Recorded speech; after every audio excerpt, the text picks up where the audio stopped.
disa minutave këta u shpërndan të qetë. Ish presidenti Hashim Thaçi nga paraburgimi në Haag ka dhënë një intervistë për gazetën gjermane Frankfurter Allgemeine Zeitung. Gazetari Mihail Martins, që ka intervistuar ish presidentin, ka thënë se intervista do të publikohet sonte, por zbuloi disa prej temave që kanë ngritur me Hashim Thaçin. Ata se një prej tyre, pe pyetjeve kryesore ishte kur NATO bombardoi Serbinë në vitin 1999. A bashkëpunoi ajo me një kriminal luftës shqiptar të Kosovës për të poshtur kriminalin serb të luftës Slobodan Miloševićin.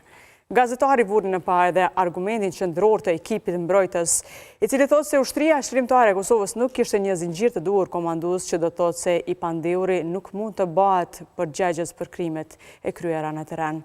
Në fund, Martins e pyet edhe për ish prokurorin Jack Smith dhe për komendet e presidentit amerikan dhe emisarit Richard Grenell për të. Intervista në faqen online gazetës publikohet sonte, ndërsa në të shtypur do t'jetë në numrin e nesërm.